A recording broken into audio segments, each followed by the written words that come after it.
बिस्मिल्लाहिर्रहमानिर्रहीम। इय्याका नअबुदु व इय्याका नस्तईन। पहले तो मैं कोटली के रहने वाले शहरियों,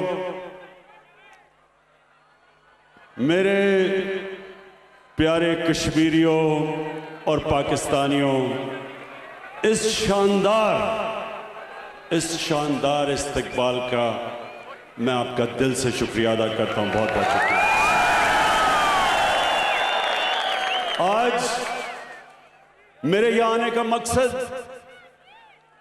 दुनिया को एक पैगाम देना है कि दुनिया ने कश्मीर के लोगों से 1948 में एक वादा किया था। यूनाइटेड नेशंस की सिक्योरिटी काउंसिल की रेजोल्यूशंस के मुताबिक कश्मीर के लोगों को हक मिलना था अपने मुस्तकबिल का फैसला करने के लिए। तो आज आया हूं सबसे पहले तो दुनिया को याद कराना कि वो जो हक दिया गया था कश्मीर के लोगों को, वो वादा पूरा नहीं हुआ। जबकि यही यूनाइटेड नेशंस की सिक्योरिटी काउंसिल ने ईस्ट तिमोर, इंडोनेशिया, एक मुसलमान मुल्क का एक जजीरा था, वहां क्रिश्चियन ज्यादा थे, उनको वही हक ईस्ट तिमोर को दिया गया और वो बड़ी जल्दी पूरा किया गया, रेफरेंडम करवाया गया और उनको आजाद कर दिया। तो मैं आज यूनाइटेड नेशंस को याद कराना चाहता हूं। मैंने यूनाइटेड नेशंस की जनरल असेंबली में भी याद कराया, आज भी करा रहा हूं और हमेशा याद कराऊंगा कि आपने अपना हक पूरा नहीं किया। आपने जो वादा था वो पूरा नहीं किया। और दूसरी चीज, मैं कश्मीर के लोगों को यह कहना चाहता हूं कि इंशाअल्लाह जब ये आपको आपका हक मिलेगा, कश्मीर के लोगों को मकबूजा कश्मीर और आजाद कश्मीर, कि जब आप अपनी मुस्तकबिल का फैसला करेंगे और कश्मीर के लोग इंशाअल्लाह जब पाकिस्तान के हक में फैसला करेंगे, मैं ये भी आज कहना चाहता हूं कि उसके बाद पाकिस्तान कश्मीर के लोगों को वो हक देगा, उनको वो राइट देगा कि आप आजाद रहना चाहते हैं या आप पाकिस्तान का हिस्सा बनना चाहते हैं, ये आपका हक होगा। मैं आज दूसरी वजह से यहां इसलिए आया हूं कि मैं मकबूजा कश्मीर के लोगों को एक पैगाम देना चाहता हूं। और जिस तरह अभी मेरे से पहले वजीर खारजा ने कहा कि सारा पाकिस्तान आज मकबूजा कश्मीर की अवाम के साथ खड़ा है, लेकिन सिर्फ सारा पाकिस्तान ही नहीं आपके साथ खड़ा, मुसलमान दुनिया आपके साथ खड़ी है। अगर मुसलमान हुकूमतों में किसी भी वजह से,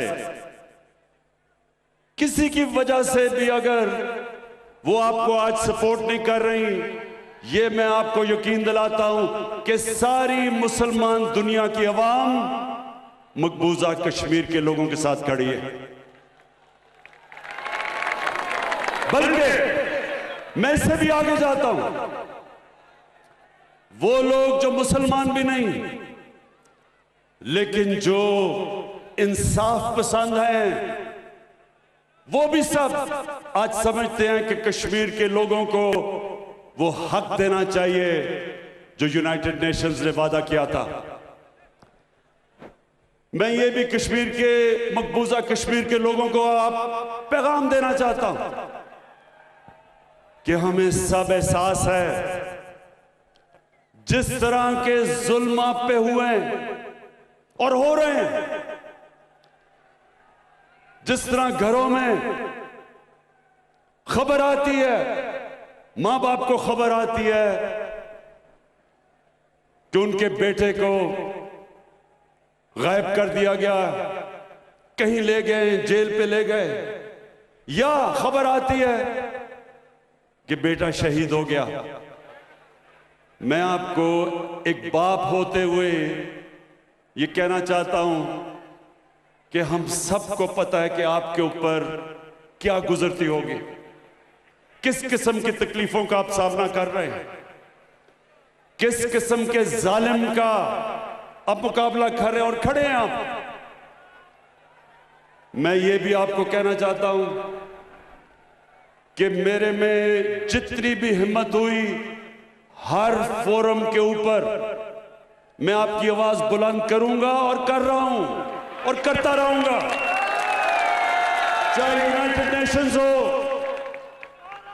चाहे दुनिया के लीडर्स हो,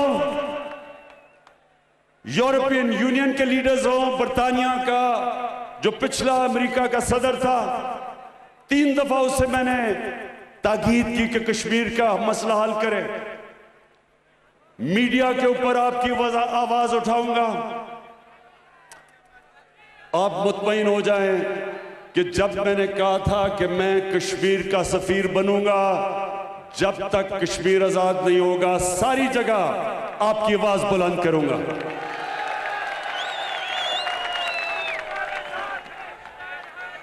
मेरे कोटली के शहरियों, मैं अब आपको ये बताना चाहता हूं कि जब हमारी हुकूमत आई तो मैंने पूरी कोशिश की कि हिंदुस्तान को हम एक दोस्ती का पैगाम दें, उनको समझाएं कि कश्मीर का मसला ये आपके जुल्म से नहीं हल होगा। दुनिया की तारीख ये बताती है कि कोई भी दुनिया की ताकतवर फौज सकती, जब एक कौम सारी खड़ी हो जाए, बड़ी से बड़ी फौज दुनिया की तारीख हमें बताती है कि फेल हो गई। अमेरिका सुपर पावर वियतनाम में नहीं जीत सका, 30 लाख लोगों की कुर्बानी दी वियतनाम के लोगों ने और आखिर आजाद हो गए। सुपर पावर नहीं जीत सकी। अफगानिस्तान की तारीख बताती है कि कितनी सुपर पावर्स आई हैं अफगानिस्तान में, लेकिन एक आबादी के खिलाफ कोई सुपर पावर नहीं जीत सकती। अल्जीरिया में फ्रांस ने कितना जुल्म किया, लेकिन आखिर आबादी के खिलाफ फ्रांस नहीं जीत सका। हिंदुस्तान 9 लाख फौज ले आए, ज्यादा भी फौज ले आए, लेकिन वो एक आबादी है कश्मीर के लोगों की जो आपकी गुलामी कबूल कभी नहीं करेगी। जो बच्चा पैदा होता है कश्मीर में, उसके भी दिल में सबसे पहले आजादी का जज्बा जाता है। जितने मर्जी जो मर्जी आप करें कश्मीर पे, 1 लाख कश्मीरी शहादत दे चुके हैं। मैं आज हिंदुस्तान को कहता हूं कि ये आप कभी जीत सकते ही नहीं। जब एक आबादी मानती नहीं है आपको, और जो थोड़े से लोग कश्मीर में हिंदुस्तान की हमायत करते थे, जब से 5 अगस्त से जो आपने जुल्म करना शुरू किया, लॉकडाउन किया, कर्फ्यू लगाए, वो भी थोड़े से लोग आज आजादी चाहते हैं। कोई हिंदुस्तान, कोई कश्मीर का सियासतदान जो प्रो इंडिया हो, मैं आज आपको लिख के देता हूं कि वो कभी वोट जीत ही नहीं सकता, इलेक्शन ही नहीं जीत सकता हिंदुस्तान कश्मीर में। इसलिए मैंने जो पहले आपसे नरेंद्र मोदी, मैंने कोशिश की थी आते साथ ही कि हम अपने ताल्लुकात ठीक करें और कश्मीर का मसला हल करें डायलॉग के जरिए, यूनाइटेड नेशंस की रेजोल्यूशन के तहत हम हल करें। मैं फिर से आपको कह रहा हूं कि और कोई दूसरा रास्ता नहीं है। मैंने जब आपको तब कहा तो मुझे समझ नहीं आई, शुरू में मुझे समझ ना आए कि ये क्यों नहीं मेरे साथ आगे बढ़ रहा है, डायलॉग क्यों नहीं कर रहा। फिर जब पुलवामा हुआ और पुलवामा के बाद जब बालाकोट पे हिंदुस्तान के जेट ने आके हमारे दरख्तों को शहीद किया,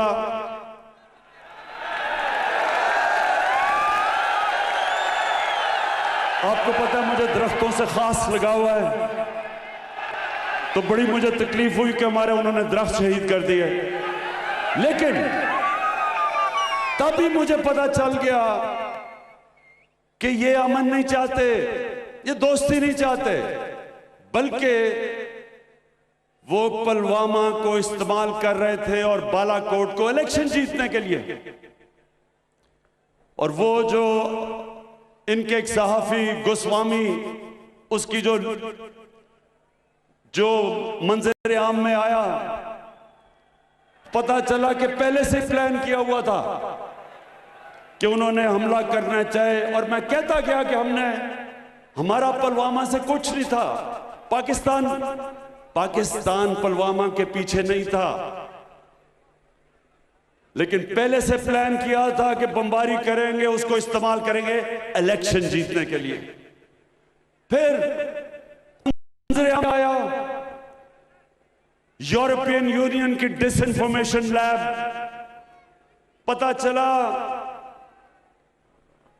कि 600 इन्होंने फेक साइट्स बनाई हुई थी, फेक अकाउंट्स की, जिसमें से प्रोपेगेंडा चल रहा था पाकिस्तान की फौज के खिलाफ और इमरान खान के खिलाफ। तो हम दोस्ती कर रहे थे, आप जड़ें काट रहे थे हमारी। लेकिन आज अब सबके सामने जो आरएसएस का एजेंडा था, जो उनकी आइडियोलॉजी थी, वो सबके सामने है, मंजर आम पे है। मैंने हर फोरम पे कहा कि जब भी कोई आरएसएस जिस तरह का एजेंडा लेके आया, हमेशा असल नुकसान अपने मुल्क को करवाया। आज हिंदुस्तान में हालात देखें, मुल्क तकसीम हुआ है। असल में आरएसएस की आइडियोलॉजी ने सबसे ज्यादा नुकसान हिंदुस्तान को पहुंचाया और पहुंचाएगा। आज हिंदुस्तान के किसान निकले हुए हैं, मुसलमानों के जो हालात हैं वो सबके सामने हैं। जो उन्होंने 2 सिटीजनशिप की लेजिस्लेशन लेके आए, मुसलमान अलहदा तंग, किसान अलहदा तंग, जो अकलियतियां हिंदुस्तान की वो सब डरी हुई हैं, क्योंकि इस तरह की आइडियोलॉजी थोड़ी देर के लिए तो फायदा पहुंचा देती है, इलेक्शन भी जिता देती है, लेकिन उसके बाद माशरे का सबसे ज्यादा नुकसान इस तरह की फैशिस्ट आइडियोलॉजी करती है। हमारे नबी सल्लल्लाहु अलैहि वसल्लम रहमतुल आलमीन थे, इंसानों के लिए रहमत बन के आए थे, रहमतुल मुस्लिमीन नहीं थे। सब इंसानों के लिए रहमत बन के आए थे। उन्होंने सब इंसानों को इकट्ठा किया, तकसीम नहीं किया। दुनिया की तारीख का सबसे बड़ा लीडर, ना कभी कोई माजी में आया और ना कोई आ सकता है। तो हमें अल्लाह ने कहा उनकी सुन्नत पे चलो। जो भी उनकी सुन्नत पे चलता है वो होता है लीडर। कायदे आजम, जब कायदे आजम ने सियासत शुरू की तो हिंदू मुस्लिम एम्बेसडर कहलाए जाते थे, इंसानों को इकट्ठा करने वाले लीडर कि मिलकर आजादी की जंग लड़े। जो नेल्सन मंडेला, जो सारा साउथ अफ्रीका उसको क्यों मानता है? उसने इंसानों को इकट्ठा किया, तकसीम नहीं किया। एक तकसीम हुए माशरे को जोड़ा। तो नरेंद्र मोदी, मेरा सबसे बड़ा पैगाम आपको ये कि आप जो हिंदुस्तान को तकसीम करके, ये हिंदुत्व की जो आइडियोलॉजी है, ये आपको इलेक्शन तो जिता देगी, ये हिंदुस्तान की तबाही, ये तबाही की आप बुनियाद रख रहे हैं। तो आज मैं फिर से आपको कहता हूं कि कश्मीर का मसला हमारे साथ मिलकर हल करें। और उसके लिए सबसे पहले जो आपने 5 अगस्त को ये कदम उठाया था 370 आर्टिकल खत्म करने का, उसको रिस्टोर करें और फिर हमारे से बात करें और यूनाइटेड नेशंस की रेजोल्यूशन के तहत कश्मीरियों को वो हक दें जो दुनिया की कम्युनिटी ने, वर्ल्ड कम्युनिटी ने जो हक दिया था वो दें। हम तैयार हैं आपसे फिर से बात करने के लिए। लेकिन फिर से मैं कहता हूं, इसको कभी ये ना समझें जो मुझे लगता है पिछली बारी आपने समझा था कि हम कोई कमजोरी के आलम में आपसे दोस्ती करना चाहते हैं। ये मुल्क पाकिस्तान, ये मुल्क उन लोगों का है जो ला इलाहा इल्लल्लाह के कलमे के ऊपर मुल्क बना था। अल्लाह के सिवा किसी के सामने ये झुकने वाले लोग नहीं हैं। ये किसी से ना कभी किसी का खौफ है ना हो सकता है। जो एक अल्लाह की गुलामी करता है वो कभी किसी और की गुलामी नहीं कर सकता। इसलिए कभी ये ना समझना कि जब हम कहते हैं हम आपसे दोस्ती करेंगे कि हमें किसी किस्म का खौफ या डर है। हम चाहते हैं कि कश्मीर के लोगों को उनका हक मिले। हम चाहते हैं ये जुल्म खत्म हो। हम चाहते हैं कश्मीरी भी अपनी जिंदगी का खुद फैसला करे। ये इनका ह्यूमन राइट है, ये इनका डेमोक्रेटिक राइट है। और इंशाअल्लाह इस राइट के लिए सारा पाकिस्तान कश्मीर के लोगों के साथ खड़ा है।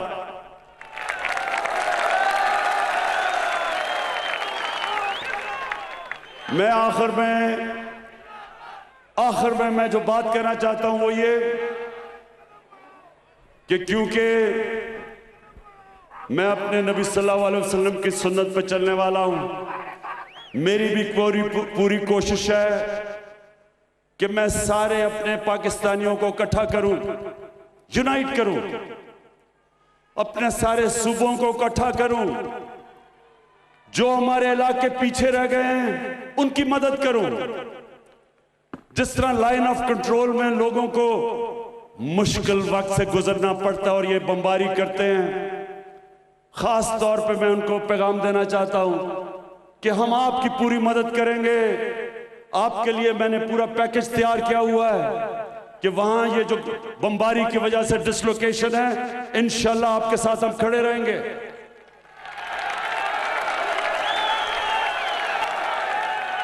मैं हर किस्म की सोच के साथ बात करने के लिए तैयार हूं, हर किस्म के नजरिए के साथ मैं बात करने के लिए तैयार हूं। लेकिन जो मैं कभी किसी किस्म की मुफाहमत जो मैं नहीं करूंगा, मैं कभी बड़े बड़े डाकुओं को एनआरओ नहीं दूंगा।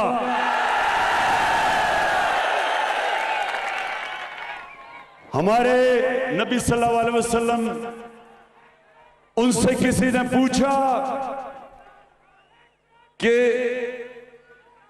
उन्होंने कहा जी ये तो बड़ी एक कुरैश की लड़की है, औरत है, इसने चोरी की है, ये तो कुरैश खानदान की है, तो इसको माफ कर दें।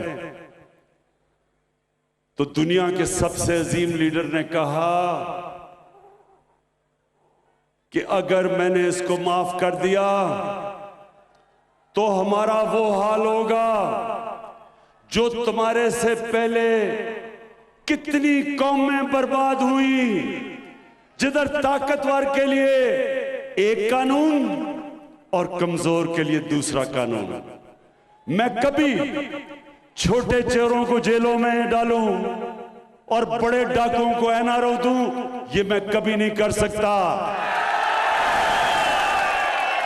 ये जो मुजफ्फराबाद में सब जमा हुए हैं, आज मैं इधर से सुन ले मेरी बात कि आपने लॉन्ग मार्च करनी है, बेशक लॉन्ग मार्च करें। आपने लॉन्ग मार्च जिधर भी करनी है, मैं आपकी मदद करूंगा आप करने के लिए। लेकिन अगर आप उल्टा भी लटक जाए, एनआरओ नहीं दूंगा।